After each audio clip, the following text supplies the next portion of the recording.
seguinte, teremos um Primocast com Thiago Nigro e Natália Arcuri e Keplito. Keplito.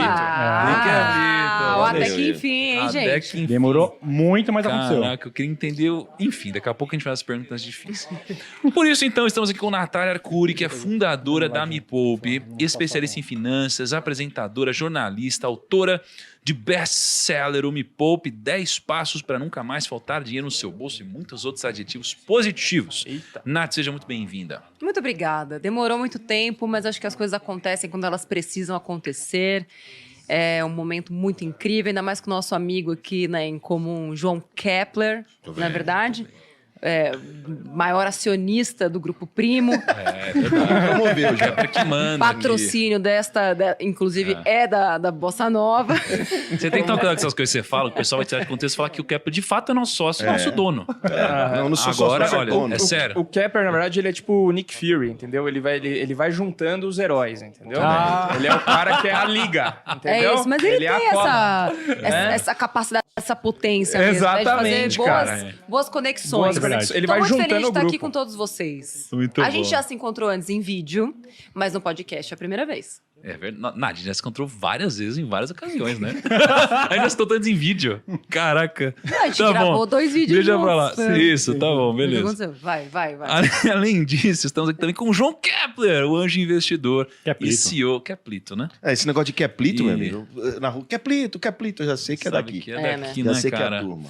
Bom, o Keplito, né, que é anjo investidor e CEO da Bossa Nova Investimentos, host do podcast Papo com Anjo, empreendedor raiz muito antes da internet, né, cara? Isso é verdade. Sou empreendedor a vida O cara toda. vai beber água na hora que eu tô tendo de apresentar ele. Emocionado aqui do lado da Natália, então por isso. Não fica assim, tá tudo Não bem. fica assim. Seja bem-vindo, Vai cara. passar. Obrigado. Bom demais bater esse papo aqui. Vamos falar de muita coisa, negócio, investimento, polêmica. Vai ser bem bacana. Que isso, Que Kepler? isso? Você sabe por que eu tô O falando isso? cidadão. Polêmica, João Você sabe por que eu Kepler. tô... Peraí. Sabe João por quê? Kaique. É o João Valeu. Kleber, ó, por isso que eu tô Kaique falando. tem a nos Olha, oferecer. João Kleber, sabe por que eu tô falando isso? Esse negócio de polêmica? Porque eu tô lendo aqui o roteiro do Lucão, que tá aqui do lado. Deixa tô eu só ver esse olhando. roteiro aqui. Não, pode ser. Pelo amor de Deus. Não, o quê? Deixa eu ver se... Agora, meu, vai tudo pro ar. E também estamos aqui com o Kaique e Lucão, que pedem encarecidamente que você curta o vídeo, é verdade. compartilhe pro grupo de família e siga Bom. o canal para chegarmos à incrível marca de 1 milhão de inscritos nesse canal. É isso aí, porque o Thiago fez uma promessa, se a gente bater 1 milhão de inscritos, ele vai depositar R$1 milhão na nossa conta. Então você tem que ajudar a gente. Sério? Sem prazo? Porra. Sem Você prazo. deixou o prazo aberto? Prazo Nossa, abertíssimo. Você lembra dessa promessa, Cidadão? Nath, vamos fazer um Os caras- mutirão, a gente faz a gente racha Galera. aqui. 50-50 aqui. Dá um like aí, pra chegar em 1 milhão. Tantas mentiras. Mas aí eu também quero. Não, a gente faz um bem bolado. Essa é só mais uma das mentiras. Enfim, então é isso aí, né? O que a gente vai falar hoje, cara? Cara, vamos falar de empreendedorismo, de vida. Vocês dois cresceram muito. Keplito também. Todo mundo cresceu muito aqui, né, nesses últimos, sei lá, 5, 6, 7 anos de Vocês internet.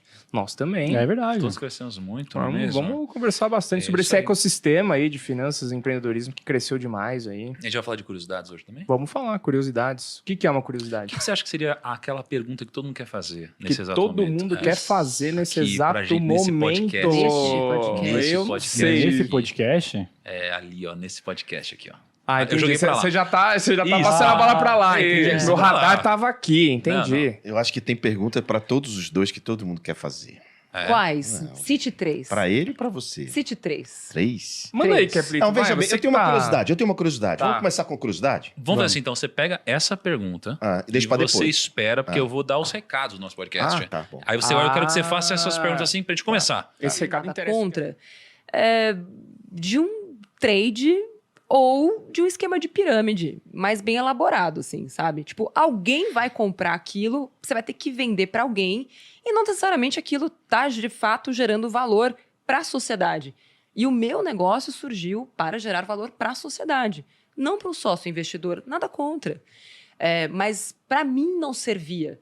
Então, eu comecei a investigar muito a respeito de impacto social, de fundos de impacto, quem eram os capitalistas de impacto do Brasil e do mundo. E no Brasil são pouquíssimos. E a lógica toda, né, até do equity de empresa, da galera que trabalha e vendo, né, muitos parceiros, gente que eu gosto muito, assim, caindo em falácias do tipo, não, eu tenho um pedaço da empresa. Tá, mas a sua empresa não vale nada. Você vai ficar esperando um evento de liquidez até quando, amigo? Tipo, sério que você vai cair nesse sonho? Então, para mim, sonhos vazios, e para mim, boa parte do mercado é constituída de sonhos vazios, quando você entra lá mesmo, tá, mas qual é o valor que você está gerando para a sociedade? Isso não... Eu não comprava essa história. Entendi. Muitas coisas aqui, né, Caprito? Muitas coisas. Muitas coisas aqui. Hoje, inclusive, um Dia Internacional da Mulher, o dia que a gente está gravando esse podcast, uma investidora falou exatamente isso, em relação ao impacto, que ela investe em impacto, né? Assim como a gente também tem um grupo de investidores. E eu disse assim, imagina, nós temos aproximadamente 1.700 negócios investidos. Quanto de impacto isso não está gerando na vida dos pequenos negócios, das pequenas empresas? É você pegar 5 milhões e dar para 10 empresas, ao invés de você pegar 5 milhões e dar para uma empresa. Então, isso está gerando mais renda, mais trabalho, mais energia, mais desenvolvimento econômico. Então, de alguma forma, isso é um impacto. Legal. Cara, eu anotei vários pontos. Primeiro, eu anotei uma coisa que você falou, Nath, e eu vou transformar aqui numa frase que eu vou pegar para mim, tá? Não, sem sacanagem. Tá munindo Cara, achei o incrível o que você primo. falou. Olha só. Quem deveria se envergonhar é quem está compartilhando a mentira, não quem está falando a verdade. Isso é muito bom que você falou. Eu não falei isso, tá? Só quero... Ele que Você deveria falou de se outra forma. envergonhar por ter puxado seu tapete. Não tem nada de mentira, mas Não, serve não. pra isso também. Não, olha só, você falou do vídeo do poder do não, e que as pessoas Sim. estavam embaixo fazendo rage. E aí Aham. o Érico falou assim, o que você falou é verdade? Sim, quem deveria se comparar. Então quem deveria se envergonhar são eles que estão comentando aquilo. Não, naquele caso, eu tava comentando sobre o meu chefe, porque a minha vergonha era, pô, eu tô expondo... Poxa, então eu levei para um lugar que eu queria aqui. e virou uma boa frase para mim. Vou pegar a sua pra mim também. Então, meu, Quem usar primeiro, Quem já usar era, hein? primeiro pega. Foi o Marca Thiago, uma você que palestra criou. aí. Não, mas ali naquele caso, eu tava com vergonha de expor o algoz, entende? entendi. Que é algo muito comum entre mulheres. É verdade. A gente se sente sempre a que faz a culpada. Culpado e vive com a culpa. É um guilt, assim. É uma culpa que você carrega nas costas, ainda que ela não seja sua. E se não fosse um homem chegar pra mim e falar, ô, louca, acorda, você não fez nada de errado, você tá falando a verdade. Tipo, olha que escroto esse cara, o que ele fez com você. Ainda deu tua ideia pra outro cara que nunca conseguiu fazer, nunca teve competência. E olha só o que você construiu. Então, tipo, acorda e... A gente podia fazer um podcast só sobre esse assunto, tem tanta coisa pra falar sobre Tem isso. muita. Mas enfim, eu queria tirar algumas coisas que você tava... Porque o Kaique ou eu, nem sei mais quem perguntou, a gente falou sobre as dificuldades do negócio, né? As grandes dificuldades de você manter um negócio, né? Eu fui anotando algumas coisas quando você falava que são dificuldades minhas, que foram, na verdade, dificuldades e erros, assim, e que um tá meio que atrelado no outro. Eu começo pelo foco. Porque assim, o foco, né, é o que alguns de vocês falaram. Quando você começa a crescer muito, eu falei. você começa a ter uma coisa muito boa que vira uma coisa ruim. Que assim, quando a gente estava começando, ninguém vinha atrás da gente. Ninguém queria fazer nenhum projeto seu. De repente, todo mundo quer. Todo mundo quer estar próximo de você, todo mundo quer aparecer, todo mundo quer ter um negócio próximo, quer usar a sua imagem, sei lá o quê. E aí você começa, ao longo do tempo, a não conseguir dizer não, às vezes. No começo, você não diz não para alguns projetos, você começa a fazer vários ao mesmo tempo. Você perde foco. Então você pode até ser bem sucedido em algumas iniciativas, mas dificilmente vai ser bem sucedido numa grande iniciativa, porque você está fazendo um monte de coisa ao mesmo tempo. Você está desperdiçando energia, não é? E aí, um erro que eu cometi muito é o erro de não ter resolvido problemas quando eles estavam começando, né? E aí acontece o efeito borboleta, né? Então assim, você tem uma pessoa, por exemplo, que ela fere sua cultura. Sim. Você fala, não, mas essa pessoa dá muito resultado, ela vende muito. Aí você deixa ela lá. Só que aos poucos essa pessoa começa a contaminar a pessoa do lado. A pessoa do lado, a pessoa do lado. Quando você vê aquilo que era pequenininho, vira uma coisa muito grande. Então, a gente não esquecer do efeito borboleta nos negócios, que isso aqui é muito poderoso, tá? E junto disso, quando você começa a deixar isso crescer, junto com a falta de foco, você acaba acelerando em muito a velocidade de muitas coisas, né? Como, por exemplo, contratação. Então, o que eu aprendi aqui? A gente deve manter a velocidade de crescimento do seu negócio abaixo da capacidade do motor, cara. Porque quando você tenta crescer muito mais rápido do que você tem a capacidade, né, do que a infraestrutura que você tem de gerenciar isso daqui, o que acontece com o carro quando acelera mais que o motor? Ele quebra, ele pifa, dá problema. E aí, a pane é muito grande. Dá PT no carro, não é? Vai dar PT no carro, porque em algum momento você está... Aí você está na velocidade máxima. Já aconteceu de você não ver uma lombada e você está na velocidade gigante? Você, caraca, aí você breca, aí o carro vem para frente, bate todo mundo assim, aí você pede desculpa pro banco de trás. É assim mesmo, não é? Bateu a cabeça no teto. Exato. Quem não, né? Quem não? né? E aí, cara, isso aí acontece. E aí, isso daqui combina no outro problema, que é o seguinte, a gente que é exposto, né, isso aqui se aplica a outras pessoas, mas, por exemplo, a mídia, né? Uma das grandes dificuldades que eu tive até hoje foi conseguir me abstrair da mídia. Foi muito difícil, porque qualquer coisa sai de contexto, não é? E no mundo dos negócios também, porque dá muito mais clique falar sobre você do que sobre a Vale do Rio Doce, sobre alguma grande empresa, né? Enfim, então é muito bizarro, né? Então isso daqui foi muito difícil, tá? Ao longo do processo. E aí, para quem não é ligado à mídia, eu acho que isso aqui tem muito a ver com as narrativas e opiniões alheias de pessoas que não faz sentido pro negócio, né? Porque às vezes tem uma pessoa que está falando de você ali, uma pessoa que tá falando de você ali, uma pessoa que está dando opinião do seu negócio, só das contas ninguém sabe o que está passando, ninguém sabe da dificuldade que o seu negócio está passando. Então, se manter fiel a isso é muito importante, né? E por isso que é difícil você seguir fiel ao seu negócio ali quando você está sozinho, né? Então, acho que aqui entra talvez a figura de você ter bons sócios, bons parceiros, bom time, bons amigos, né? Advisors, Bons sim. advisors, né? O que você acha sobre esse assunto, Keplito, assim, da solidão do líder, cara? Eu falo muito isso para os empreendedores, né? Desde o começo você precisa se colar em quem sabe, você precisa ter bons mentores, você precisa procurar pessoas que já fizeram, já passaram por isso, para poder você ter, não para encurtar o teu caminho, porque isso é uma esperança do empreendedor, eu vou ali porque eu vou encurtar o caminho. Não é encurtar o caminho, é fazer a coisa de uma maneira correta. E não é perguntar para o cara se eu devo ir por aqui ou por aqui, não. Não é isso, não. É ver a experiência dele para ele te fazer perguntas que as respostas serão transformadores na sua vida. Então, eu falo isso muito para os empreendedores. Olha, busque experiência de quem já fez e quem já passou por isso. E muito das startups, eu falo assim, ó, não é, a Natália falou aqui de unicórnio, né, aquela empresa de $1 bilhão, não é você crescer um unicórnio, não é o mais rápido que vence. Sim, foi meu primeiro TED Talk, inclusive, bem cedinho, assim. Eu lembro que foi um momento super complexo, assim, porque eu nunca tinha usado a minha própria história para ensinar algo. E o TED foi que me provocou, traz alguma coisa sua. E aquele TED Talk foi a primeira vez que eu falei sobre a minha história pregressa com a TV onde eu trabalhava. E eu contei no TED, né, que foram 2 grandes nãos até aquela época que marcaram a minha vida. Meu primeiro grande não foi quando eu, vi que tinham pessoas com poupança. Tinha uma menina, né, na escola, tal, com poupança para ter o carro, só ela tinha aquilo. E perguntei para meus pais se eu tinha poupança também para ter o carro. Meu pai falou, não. Cresça e apareça, não tem dinheiro nem pra gente, que girar pra você tá maluca, imagina, era 92 na época, o auge da inflação naquele ano, a inflação chegou a quase 2.000% no ano. Hoje eu tenho esse contexto. E o outro segundo grande não foi quando eu sugeri de fazer um quadro na TV, no programa onde eu trabalhava.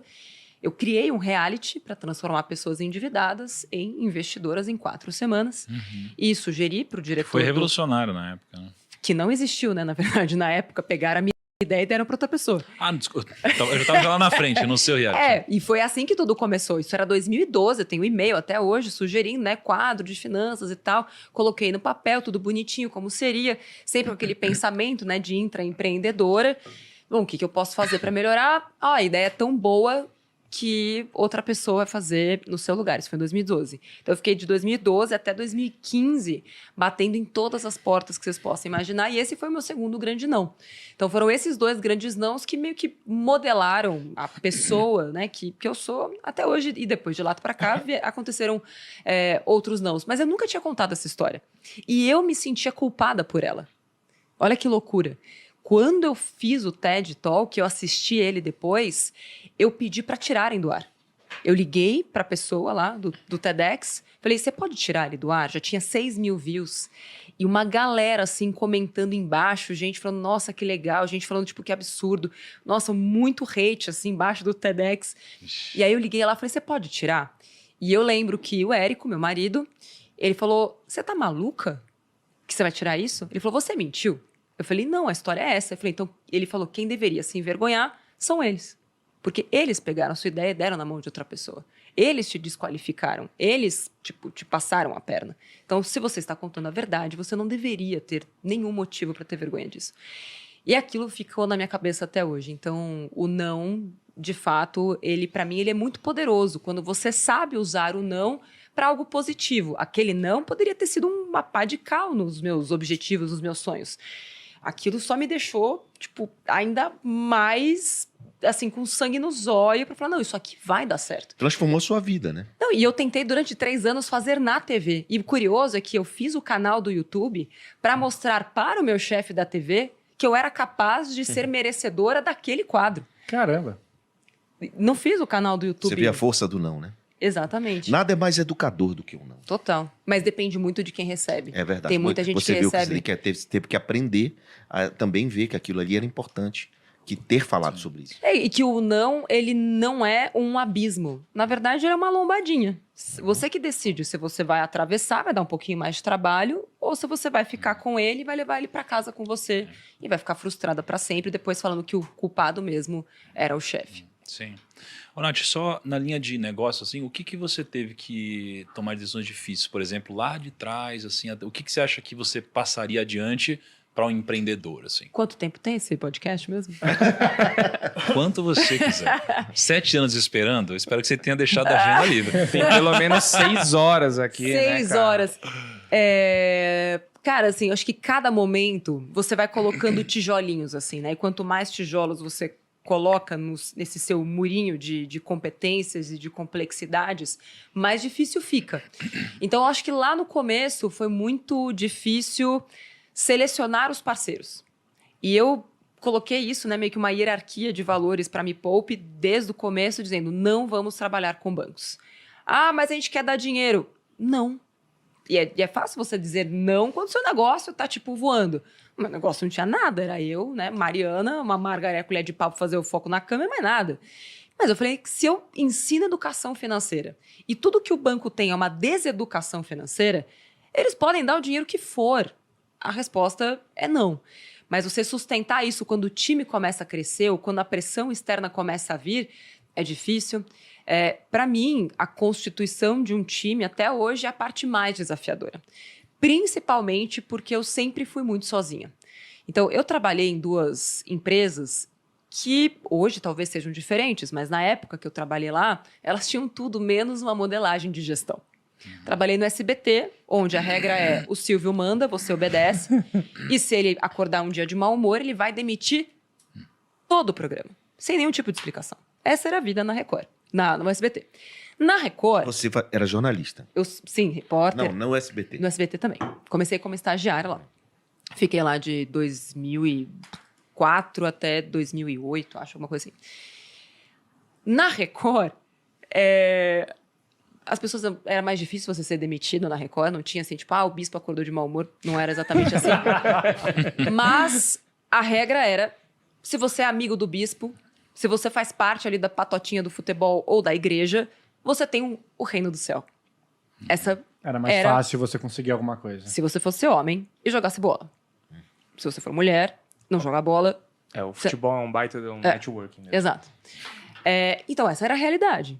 É um fato. E, além de tudo, então eu não tinha esse modelo de gestão, né? Tipo, o que é uma squad? Faço a menor ideia. O que é meritocracia? Nunca vi falar.